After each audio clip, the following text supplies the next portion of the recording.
नमः श्रीवर्धमानाय निर्धूतकलिलात्मने सालोकानां त्रिलोकानां यद्विद्यादर्पणायते।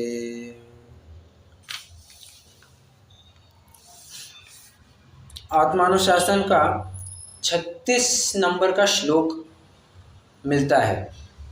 बहुत ही बढ़िया श्लोक है वो। आशागर्त प्रति प्राणी यस्मिन् विश्वमनुपमं कस्य किं कियदायाति वृथा वो विषयेशिता। क्या कह रहे हैं? आशागर्त। गर्त, गर्त मतलब क्या होता है?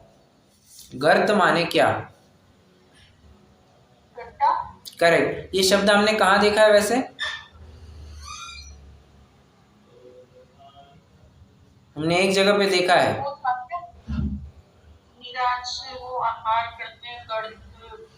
करेक्ट करेक्ट, बहुत बढ़िया।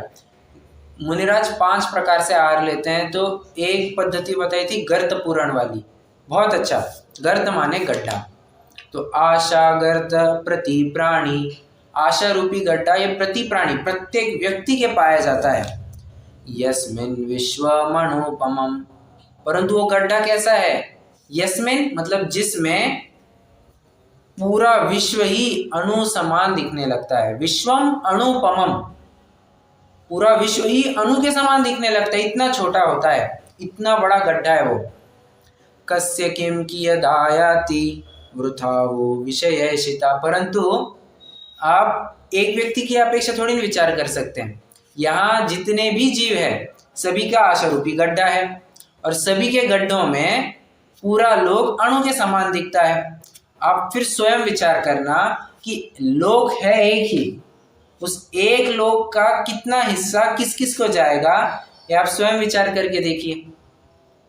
इसलिए आशा की विषयों की आशा रखना ये वृथा है, ये ऐसा स्वयं आचार्य गुणभद्र कह रहे हैं।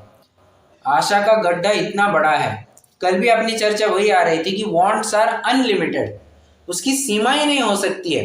अभी एक खत्म दूसरी चालू, दूसरी खत्म तीसरी चौथी तुरंत हाजिर होती है।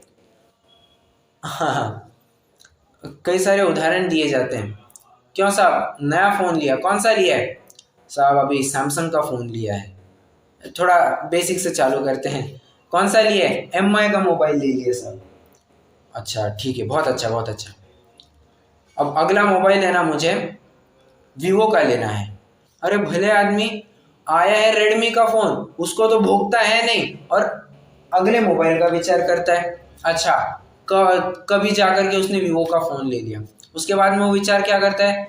वीवो के बाद अगला टारगेट है मेरा सैमसंग का, सैमसंग Z Fold। कौन है वो? फोल्ड फ्लिप वाला, वो फ़ोन खरीदना है मुझे। अरे सैमसंग ले लिया, उसके बाद क्या लगता है? आईफोन ही चाहिए मेरे पास तो। हाँ, मतलब विषय सामने हाजिर नहीं हुआ कि उसके अगली आशाएं तुरंत तैयार हो जाती है। कई बार लोगों को ये बड़ी इच्छा रहती है, या एक इच्छा कहने की अपेक्षा एक भ्रमणा रहती है कि बस इतना, सिर्फ इतना कर दूं तो मैं छोड़ दूंगा, सिर्फ इतना करने दो बाकी फिर मैं छोड़ दूंगा। परंतु ये बात विचारनी है कि सिर्फ उतना, ये कभी सिर्फ उतना हुआ ही नहीं करता है। वो थोड़ा थोड़ा थोड़ा थोड़ा थोड़ा करके वो कब अपनी हद पार कर जाता है ये हमें भी नहीं समझता, ना सामने वाले को समझता है। जैसे किसी शराबी को कहते हैं, शराबी को कहा तुम शराब छोड़ो, पक्का छोड़ूंगा, सिर्फ आज के दिन 2 बॉटल पीने दो। थोड़ा और समझाए, नहीं पक्का पक्का आज सिर्फ एक ही बॉटल पीऊंगा, पक्का मैं अरे छूटेगी नहीं उसकी ऐसी। वो कितना भी कहे वो नहीं, मतलब नहीं करेगा। भगवान कह रहे हैं विषयों को छोड़ दो। हम क्या कहते हैं? भगवान थोड़ा सा अभी थोड़ा सा विषय भोग करके आ गए, उसके बाद पक्का पक्का प्रॉमिस मैं अभी पढ़ाई करूंगा कह रहा हूँ, स्वाध्याय करूंगा, धर्म ध्यान करूंगा, मोक्ष मार्ग में लगूंगा, थोड़ा सा बस रियायत दे दो। जब विषयों में प्रवृत्त उतना टर्म पूरा हो गया, मतलब जितना हमें विषय भोगना था उतना भोग लिया, अरे भगवान अभी तो चालू किए थे, थोड़ा सा और करने दो ना प्लीज प्लीज। ऐसा करते करते वो समय कब चला जाता है, हमारी ज़िंदगी पूरी कब ख़त्म हो जाती है, हमें भी नहीं समझ में आता है। वो कौन है, चेतन लाल या किसकी वो कथा आती है, पंडित जी उसको कहते हैं, अरे चेतन मंदिर आया करो, रोज प्रवचन में बैठा करो। छोटा चेतन क्या कहता है, वो कहता है कि पंडित जी अभी तो मेरे खेलने कूदने के दिन है, अभी कहाँ पर प्रवचन में आऊं, जब थोड़ा बड़ा हो जाऊंगा तो जरूर पक्का आ जाऊंगा मैं। ठीक है, जय जिनेंद्र। थोड़ा बड़ा हो गया, कॉलेज वगैरह जाने लग गया, पंडित जी अभी तो करियर बनाने का टाइम है, अब कहाँ मंदिर में आऊंगा, अभी अगर मंदिर में आऊंगा धर्म ध्यान करूंगा तो जाएगी ना मेरी जिंदगी। कह रहे ठीक है, पर मैं जैसे मुझे नौकरी लग जाए, मैं जैसे सेटल हो जाऊं जिंदगी में, मैं पक्का प्रवचन में आया करूंगा, फर्स्ट बेंचर रहूंगा मैं। जब शादी हो, करियर बन गया, शादी हो गई, शादी के बाद बच्चे हो गए, फिर एक बार पंडित जी से मिलना हुआ, क्या कहते हैं, अरे ये कौन है तुम्हारे साथ में, ये तो मेरी बीवी है, और ये तुम्हारे इतने बड़े बच्चे भी है। हाँ पंडित जी, ये मेरे इतने बड़े बच्चे भी है, तो अब तो आया करो। कैसे करे पंडित जी, अभी पत्नी के साथ घूमना फिरना या फिर बच्चों के साथ मौज मस्ती करना, इनके लिए तो टाइम लगेगा ना, मतलब अभी अपनी फैमिली को टाइम नहीं देंगे तो कैसे बनेगा। थोड़ा सा ये बच्चे बड़े हो जाए, बच्चे अपनी लाइफ सेटल कर दे, मैं निर्भर हो जाऊंगा, तब जाकर के मैं पक्का धर्म ध्यान करूंगा। तुम नहीं समझोगे रे बाबा, ऐसा कह करके जय जिनेंद्र करके पंडित जी निकल जाते हैं। चेतन अब वृद्ध हो जाता है, बहुत समय बीत चुका होता है। उस समय चेतन की आयु करीबन, चेतन लाल की आयु करीबन 60 वर्ष की होती है। उसका अपना पोता भी होता है। तो ये पूछते हैं ये कौन है अभी, क्या ये तुम्हारा एक और बेटा है? कहते नहीं, ये तो मेरे बेटे का बेटा है, यानी ये तो मेरा पोता है। अच्छा, तो अभी अभी इसको स्कूल से लेकर के आ रहा हूँ, तो अभी इनके स्कूल की सब जिम्मेदारियां देखना, इनका होमवर्क करवा के लेना और बच्चों के साथ थोड़ा समय व्यतीत करना, पोतों पोतियों के साथ समय खेलना, ये अच्छा लगता है। तो इनका भी थोड़ा, इनको भी कुछ अच्छे संस्कार मिलेंगे, इसलिए मैं यहाँ पर रहता हूँ। देखो वो चेतन लाल भी क्या सोच रहा है, मैं उसके पास कुछ है नहीं संस्कार, वो विचार करता है मैं इनको कुछ संस्कार दूंगा। पंडित जी ने फिर कहा, अरे चेतन, तुम बचपने से कहते आ रहे हो कि मैं करूंगा, धर्म करूंगा, धर्म करूंगा, अब तो तुम बचपन से नहीं, अब 55 में आ गए हो, 55 प्लस हो गए हो, फिर भी तुम धर्म नहीं कर रहे हो। पंडित जी आऊंगा, जरूर आऊंगा, ऐसा कह करके इस बार तो वो मान जाता है। वो आ जाता है, अब मंदिर में आता है, प्रवचन सुनने बैठता है। जो विषय चल रहा होता है एकदम बेसिक चलता है, अध्यात्म का ही प्रकरण चल रहा होता है, सामान्य सामान्य एकदम सिंपल चर्चा होती है, द्रव्य गुण पर्याय की चर्चा चल रही होती है। उसको समझ में, चेतन लाल को समझ में नहीं आ रहा होता है ये किसकी चर्चा चल रही है। उसको किताब दी कि भाई तुम घर पे थोड़ा पढ़ लिया करना, थोड़ा समझ में आएगा तुम्हें। कुछ समझा नहीं, बाउंसर गया सब, गई भैंस पानी में। पंडित जी ने भी अब ये विचार कर लिया था कि इसकी जिंदगी तो बर्बाद है, और अंततोगत्वा जो होना था सो हो गया। वो कुछ धर्म तो कर नहीं पाया। वो जो कह रहा था कि मैं इतना कर दूं तो धर्म करूंगा, उतना करूं तो धर्म करूंगा, धर्म ये कंडीशनल नहीं हुआ करता है। अभी से इतने नियम मत पालो, अभी इतना सब करने की जरूरत नहीं है, बाद में बहुत दिक्कतें होगी, ये बहुत सुनने को मिल सकता है, परंतु जरूरी है। देखिए, बाद में तभी तो होगा ना जब आज स्टार्ट करेंगे। बाद में स्टार्ट करेंगे तो पूर्णता कब होगी? बहुत लेट होगा। हाँ, हमें 9 बजे मान के चलिए दिल्ली पहुंचना है, तो 9 बजे पहुंचना है कहाँ है, ठीक है, तो 9 बजे निकलने से काम होगा क्या? 9 बजे निकलेंगे तो अगले दिन 9 बजे पहुंचेंगे, मतलब हमें थोड़ा पहले ही चालू करना पड़ेगा। इसलिए जरूरी है कि अभी से ही, शुरुआत से ही उस आशा रूपी भूत को थोड़ा कम करना होगा, धीरे धीरे धीरे धीरे अभी कम करना होगा। हम यदि विचार करते हैं, देखिए भावना सभी की अच्छी हुआ करती है, ये मैं बिल्कुल मना नहीं कर रहा हूँ। सभी जन चाहते हैं कि हमारी संलेखना हो, हमारा समाधि मरण पूर्वक जीवन का अंत हो, सभी जन ये भावना भाते हैं। परंतु ये भावना भले ही उनकी अच्छी है परंतु सच्ची नहीं है। क्यों? क्योंकि समाधिमय मरण करने के लिए तुम्हारा जीवन समाधिमय होना चाहिए। अगर तुम्हारा जीवन ही विषय भोगों में गया है तो मरण कहाँ से समाधिमय हो? क्या वो डॉक्टर साहब ने एक लाइन लिखी है ना,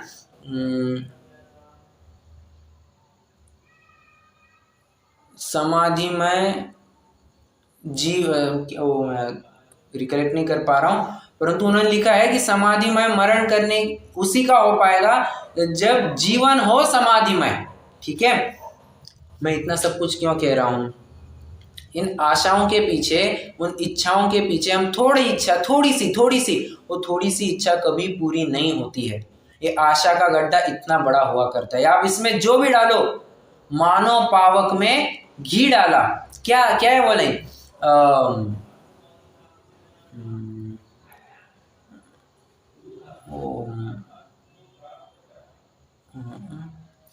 जयमाला की लाइन है ना कि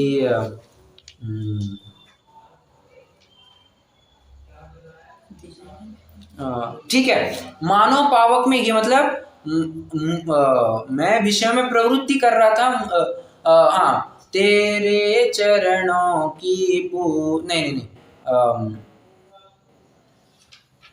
इंद्रिय सुख को ही अभिलाषा, ठीक है, मेरा कहना आप समझ गए होंगे। हम मानते हैं कि इच्छा पूर्ण करने से वो इच्छा खत्म हो जाएगी, परंतु ऐसी बात नहीं है। वो इच्छा और भवक उठती है, वो नहीं तो कोई दूसरी इच्छा और तीव्रता से उठ जाती है। ये तो ऐसा काम हो गया कि आप घी आगी में तेल डालने का काम कर रहे हो, सोच रहे हैं कि ये आग बुझ जाएगी। ऐसी बात नहीं है। वो इच्छा रूपी दावानल और तीव्र होती जाती है। छेड़ाला में क्या पंक्ति आती है? दावानल ये शब्द आया है, वो पंक्ति कौन सी है? विषय चाह दव दाह जगत जन हरनि दझावे, तास उपायन आन ज्ञान घन घान बुझावे। मतलब क्या? विषय रूपी चाह को इच्छा रूपी चाह को दावानल की उपमा दी है उन्होंने। और दावानल कैसे? दावानल सामान्य चुटपुट पानी से नहीं बुझती है, उसके लिए घनघोर वर्षा ही होनी जरूरी है। और वो घनघोर वर्षा किसकी? ज्ञान की। ज्ञान अमृत बरसेगा तब जाकर के वो इच्छा रूपी दावानल शांत होगी। जब तक सच्चे बात का ज्ञान नहीं होगा ना, तब तक ये इच्छाएं पनपती रहेगी, बढ़ती रहेगी। इसलिए जरूरी है इसको समूल उखाड़ करके फेंक दिया जाए। देखिए, जब कोई भी दिक्कत छोटी होती है ना, निप इट एट द बड। दिक्कत छोटी होती है तभी उसको उखाड़ फेंक देना चाहिए। बहुत बड़ा होने के बाद, एक विशालकाय रूप धारण करने के बाद उसको उखाड़ना, ये बहुत बहुत बहुत दिक्कत वाली बात हो जाती है। हाँ, अभी एक लाइन मिल गई, वो लाइन, सोचा करता हूँ भोगों से बुझ जाएगी इच्छा ज्वाला, परिणाम निकलता है लेकिन मानो पावक में घी डाला। आशाओं की इतनी दुखद बात है। हम तो निकांक्षित अंग की चर्चा कर रहे हैं, और निकांक्षित अंग का स्वरूप क्या है, देखिए बहुत विस्तार से चर्चा चल रही है और ये चर्चा होनी जरूरी भी है। आज हमें एक कदम थोड़ा और आगे बढ़ करके पंडित टोडरमल जी ने 4 प्रकार की इच्छाओं का जिक्र किया है। उन 4 प्रकार की इच्छाओं को हमें थोड़ा समझना है। तो सभी जन मोक्ष मार्ग प्रकाशक ले लेंगे, पेज नंबर 70। वैसे पढ़ने को तो इसमें बहुत कुछ पढ़ सकते हैं, बहुत कुछ।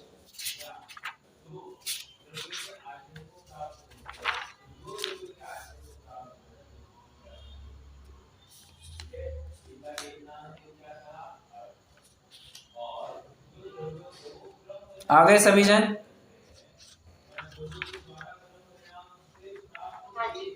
हाँ 70 पर आने से पहले ना पेज नंबर 56 पर आइए 2 मिनट के लिए।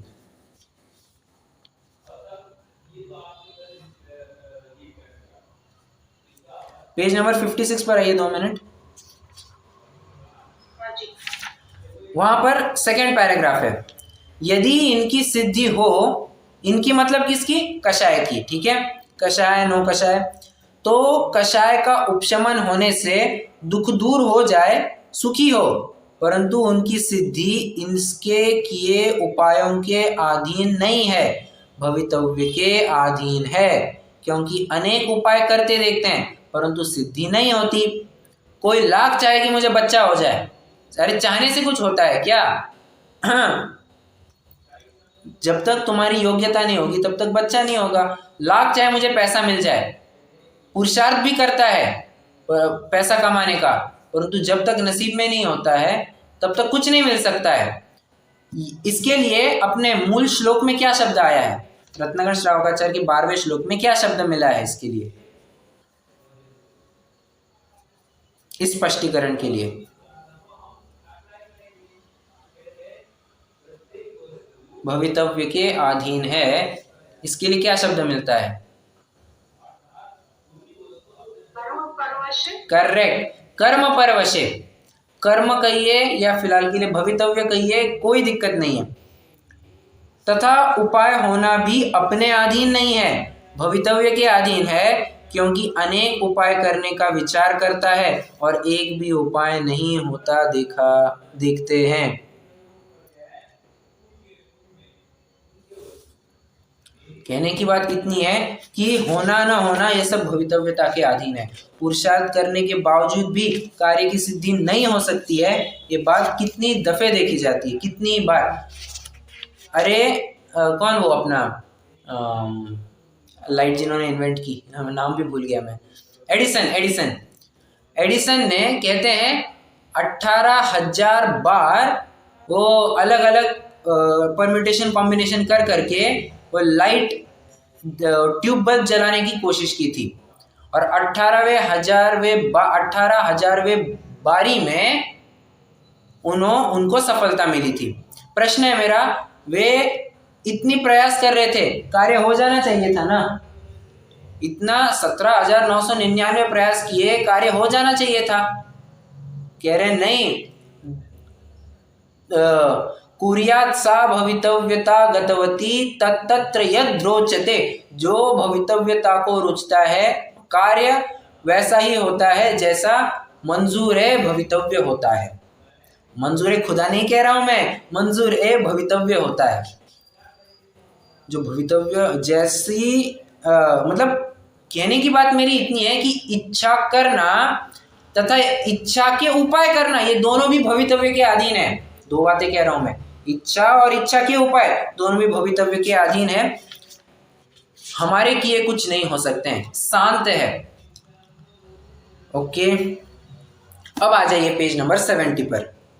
पहला ही टाइटल है दुख का सामान्य स्वरूप। यहाँ पर आकुलता इच्छा होने पर होती है। इस लाइन को हाईलाइट करके उन्होंने 4 प्रकार की इच्छाओं का जिक्र किया है। अब कौन कौन सी 4 प्रकार की इच्छा है जो संसारी जीवों के पाई जाती है, तो उसका स्पष्टीकरण कर रहे हैं। पहली, एक इच्छा तो विषय ग्रहण की है, उससे यह देखना जानना चाहते हैं। मतलब पहला क्या दिया है, अनेक अनेक विषयों को जानना, मैं इसको भी जानूं उसको भी जानूं। एक प्रकार से गेय लुब्धता, गेय लुब्धता जिसे कहते हैं, नए नए गेयों को जानने की इच्छा, उसे पहली इच्छा कह रहे हैं और दुख का कारण कह रहे हैं। तो आप इस प्रकार लिख सकते हैं, 4 प्रकार की इच्छा है। इच्छा नंबर 1 गेय लुब्धता, विषय ग्रहण की इच्छा, आप इस प्रकार से भी लिख सकते हैं।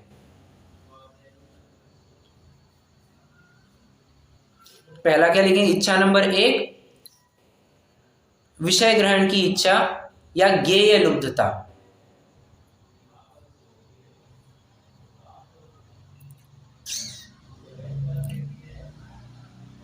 किस किस प्रकार से हो सकता है?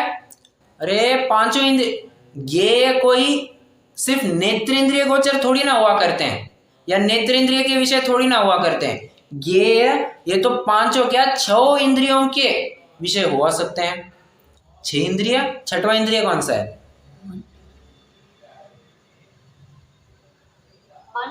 करेक्ट, मन के भी विषय यहां पर लगा लेना। मतलब मन में नए तरह तरह के विकल्प उत्पन्न करना, ये भी एक प्रकार का विषय ही तो हुआ। ठीक है, तो कह रहे हैं नए नए विषय, जैसे आज गुलाब जामुन खाया, कल जलेबी, उसके बाद रबड़ी, उसके बाद पूरन पोड़ी, उसके बाद दाल बाटी, उसके बाद और क्या कहते हैं कचौरी, उसके बाद समोसा। तरह तरह के विषय बदल बदल करके अल्टीमेटली है क्या, एक तो चना दाल मिलेगी, एक मतलब बेसन मिलेगा, एक तो आटा मिलेगा, एक दूसरी सब्जी होगी और गुड़ या शक्कर होगी, घी होगा। इसके ऊपर और क्या होने वाला है, मूल आइटम तो सब यही है ना, घुमा फिरा के बस उसको अलग अलग। अब देखिए लोग कहते वक्त क्या कहेंगे, उसको थोड़ा सा एक सोफिस्टिकेटेड वर्ड देने की कोशिश करेंगे। These are the ways of presentation, ये हमारी स्टाइल है, हम एक ही वस्तु को अलग अलग तरह से प्रेजेंट करते हैं। भले आदमी, ये तुम अलग अलग विषयों को ग्रहण करना चाहते हो, ये कहाँ बोल रहे हो। क्या है, आटा है, गेहूं का आटा है, घी है, दूध है, शक्कर है, इलायची है, ओके। इसी में आपका हलवा भी बन रहा है, इसी में आपकी गुलाब जामुन भी बन रहा है, इसी में आपकी हो सकता है जलेबी भी बन जाए, और क्या कहते हैं इसी से आपकी पपड़ी भी बन सकती है, मीठी पपड़ी, और इसी से आपके बिस्किट बन सकते हैं, इससे आपके केक बनेगा। और क्या होता है अलग अलग, सब एक ही तो बात होती है। मतलब इसमें अब एक और बात अपन ने देखी थी क्या, कि दो तीन दिन पहले देखी थी ना, जैसे जैसे हमारी विषय और आशाएं बढ़ती है वैसे वैसे क्या बढ़ता है,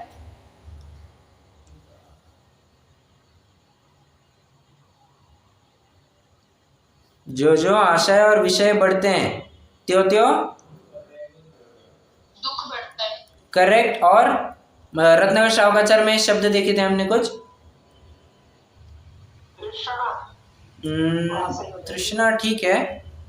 अरे रत्न मैं वो कह रहा हूं 10वें श्लोक में आया था ना, आरंभ परिग्रह, आपकी विषय और आशय बढ़ी, आपका आरंभ परिग्रह बढ़ा, दैट्स इट। बस पहली प्रकार की इच्छा कह रहे विषय ग्रहण। आज क्या कहना चाहिए, अरे हाँ, मतलब इसमें भी क्या कहना चाहिए, लोगों को कई बार बोरियत होने लग जाती है, एक ही सब्जी खा खा करके बोरियत हो जाती है, ये पक्की बात है। ये आपके साथ भी घटित होता है, ये मेरे साथ भी घटित होता है, ये प्रत्येक जन के साथ घटित होता है। आपको रोज ही रोज लौकी खाने को दी जाए, रोज आपको लौकी ही खानी है, और ऐसा भी नहीं कि अलग अलग वैरायटी में, कि आज दाल और लौकी, दाल दूधी बना दी, या फिर कभी मटकी दाल क्या कहते हैं कभी थोड़ा सा गुड़ वगैरह डाल करके थोड़ी मीठी लौकी बना दी, या कभी थोड़ा सा क्या कहना चाहिए नारियल वगैरह डाल करके थोड़ा सा सूखी सब्जी बना दी। ऐसा वैरायटी में नहीं, एक ही प्रकार की सब्जी आपको 10 दिन खिलाई जाए, क्या होता है, मतलब मजा मजा किरकिरा हो जाता है, उसका खाने की इच्छा नहीं होती। क्यों, क्योंकि हमारी नवीन विषय को देखने की वो इच्छा पड़ी होती है। ओके, तो विषय ग्रहण की इच्छा एक, मैंने तो वैसे खाने संबंधी बताया, अब हर जगह हर विषय संबंधी लगाना, सूंघने संबंधी, स्पर्शन संबंधी, कर्णेंद्रिय संबंधी, देखने संबंधी। हाँ, ऐसा भी होने लगता है, वे ही सब खोपड़ियां देख देख करके आदमी उबने लगता है, उसको बस 4 नई खोपड़ियां दिख जाए, हो गया, हाँ इसका माइंड फ्रेश हो जाता है। ये सब ये क्या दिखाता है, ये विषय की इच्छा है, विषय ग्रहण की इच्छा है। दूसरी प्रकार की इच्छा, कषाय भावों के अनुसार कार्य करने की इच्छा, या कषाय जनित इच्छा है। आप इतना लिख करके छोड़ दीजिए, कषाय जनित इच्छा है। कषाय जनित इच्छा है, क्रोध मान माया लोभ, किसी का बुरा चाह मतलब गुस्सा करना, बुरा चाहना, या अपना स्वार्थ साधना लोभ के माध्यम से, या घमंड दिखाना, घमंड का पोषण करना, मान का पोषण करना, ये सब इसमें आ जाएगा। कि किसी किसी को इनमें संतुष्टि मिलती है, कोई कोई लोग होते हैं दूसरों को परेशान करने में उनको आनंद मिलता है, होते हैं कई लोग ऐसे। किसी किसी को सिर्फ पैसा पैसा पैसा पैसा चाहिए, लोभ कषाय उसके ऊपर हावी है, तो कषाय जनित उसकी इच्छा है, उसको लेकर के उतना दुख है।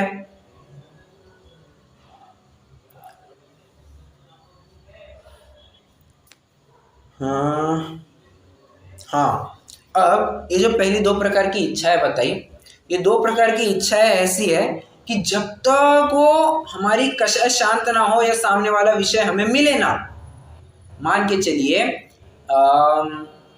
क्या कहूँ मैं, हाँ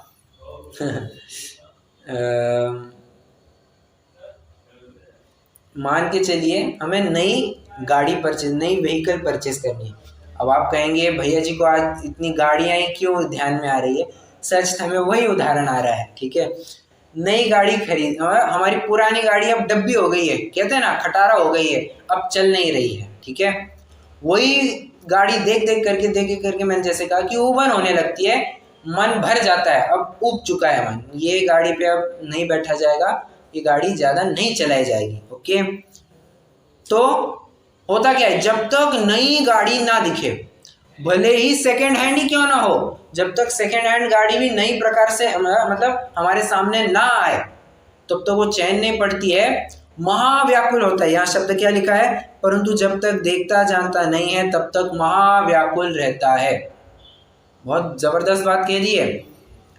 हम हुआ क्या है, हम सिर्फ उतने विषय को देखने, वो विषय भी नहीं एक्चुअली, वो हमारे विषय संबंधी जो अपेक्षा है, उस अपेक्षा की पूर्ति को लेकर के हम सुखी दुखी है।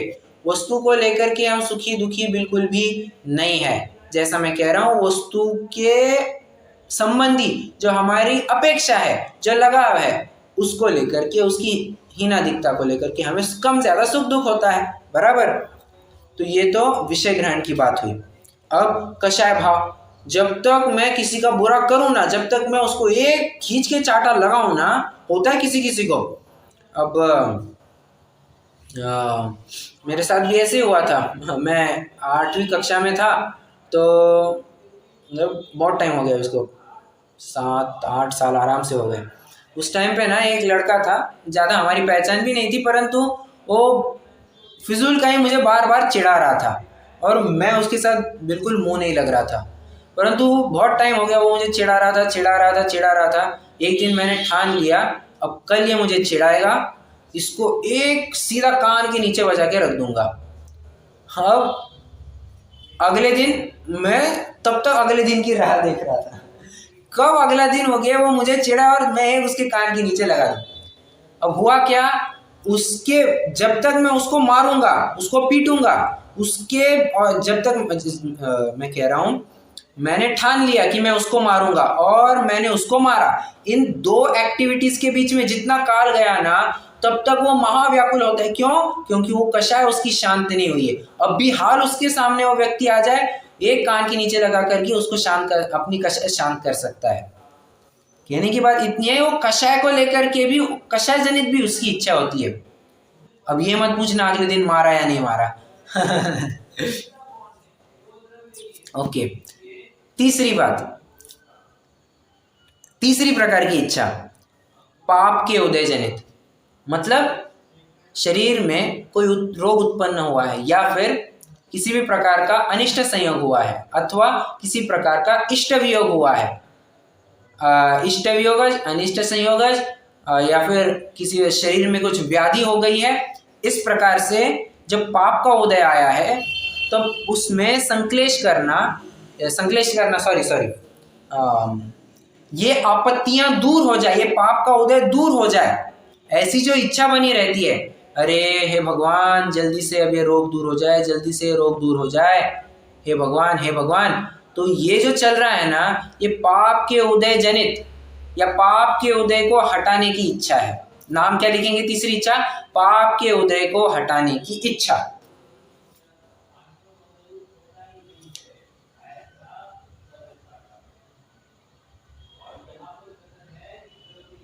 इसमें किस प्रकार की आकुलता होती है? जब तक कि वो रोग या पाप का उदय हटता नहीं है तब तक व्याकुल होता है। मान के चलिए किसी का हाथ फ्रैक्चर हो गया, ठीक है। अब हाथ फ्रैक्चर हो गया तो जब तक कि वो हाथ ढंग से अपने, मतलब वो हड्डियां जुड़ नहीं जाती है, तब तक ये महाव्याकुल होता है कि कब कब कब कब ये फ्रैक्चर, टूटा हुआ हाथ अच्छा हो जाए, कब होगा कब होगा, ये निरंतर उसकी चाह बनी रहती है। ये तीसरी प्रकार की इच्छा पाप के उदय को हटाने की।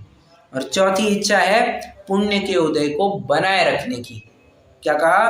पुण्य के उदय को बनाए रखने की इच्छा, कि ये जो संयोग मुझे मिले हैं ये छूट ना जाए, ये छूट ना जाए, ऐसी इच्छा पुण्य के उदय को लेकर के।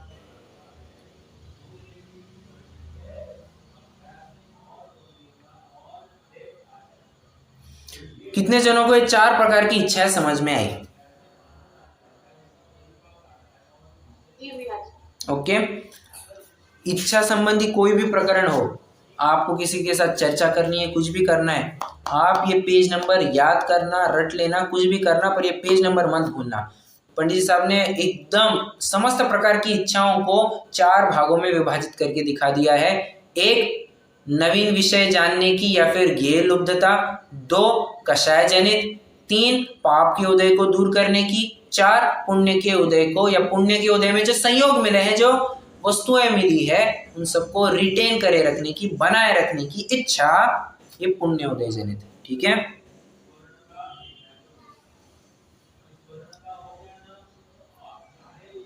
अब एक कंक्लूजन पैराग्राफ के लिए पेज नंबर 71 पर आइए। सेकंड पैराग्राफ पढ़ना है। तथा यहाँ इतना जानना कि 3 प्रकार की इच्छा से सर्व जगत पीड़ित है, और चौथी इच्छा तो पुण्य का उदय आने पर होती है। अच्छी अच्छी सामग्री में ना मिलना ये पुण्य के उदय बिना थोड़ी ना संभव है। चक्रवर्ती पद मिलना ये पुण्य के उदय बिना थोड़ी ना संभव है, पुण्य का उदय ही लगता है। तथा पुण्य का बंध धर्मानुराग से होता है, परंतु धर्मानुराग में जीव कम लगता है, जीव तो बहुत पाप क्रियाओं में ही प्रवर्तता है, इसलिए चौथी इच्छा किसी जीव के किसी काल में ही होती है। ठीक है।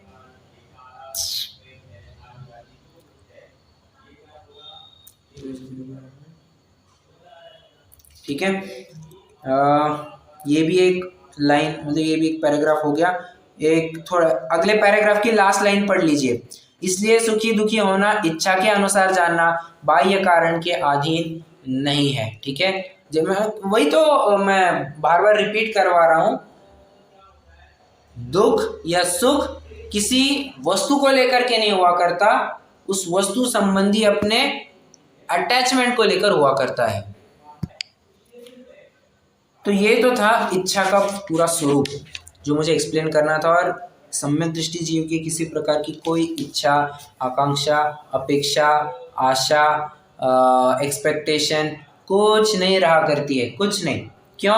क्योंकि वो निशंकित है। किस बारे में निशंकित है? मेरे चाहने से कुछ नहीं होगा, इस बात के ऊपर उसको अड़िग श्रद्धा है। अड़िग मतलब कैसा अड़िग?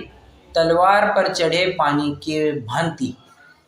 ओके, तलवार पर नहीं, तलवार की धार पर चढ़े पानी की भांति अब उसका श्रद्धा अड़िग हो गया है। चाहे कुछ भी हो जाए, कोई मेरा कुछ करने में समर्थ नहीं है। दुनिया उल्टी पुल्टी हो जाए, मेरा तो कोई कुछ कर नहीं सकता है। ओके।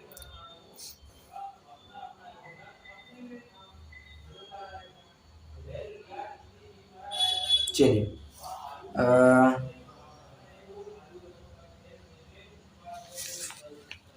अब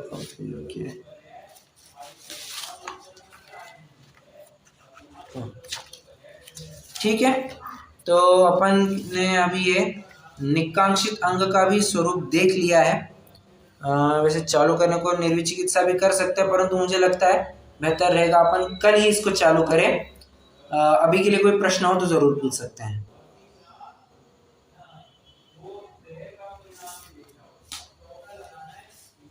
पर अभी तो आपने इन निकांक्षित का बताया, लेकिन आपने बोला कि मेरे चाहने से कुछ नहीं होगा, ऐसा श्रद्धान अड़िग, तो निशंकित बोला। उसको ऐसी आकांक्षा, मतलब किसी विषय की इच्छा क्यों नहीं है?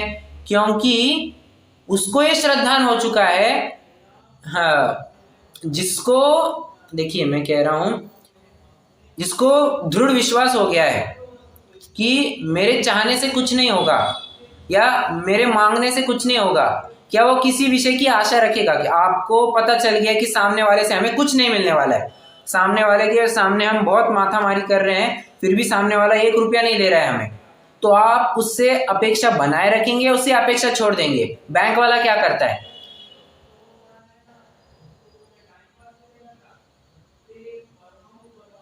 नहीं समझे उदाहरण।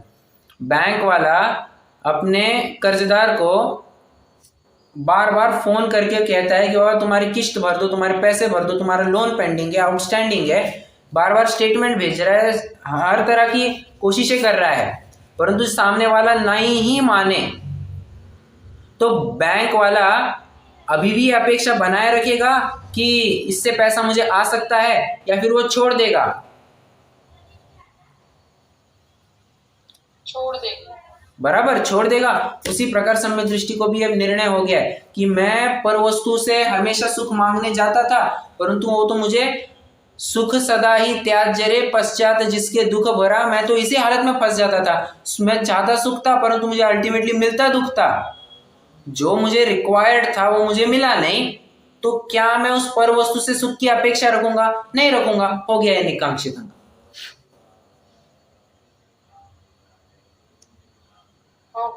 ओके, इस तरह से समझना। और अपन ने वो देखा था ना, दाया पैर एक बार अच्छे से जम गया तो बाएं पैर का काम होता है जस्ट फॉलो, सिर्फ फॉलो करते जाना। उसी प्रकार ये निशंकित और निकांक्षित अंग का जोड़ा है। ठीक है, और कोई प्रश्न है?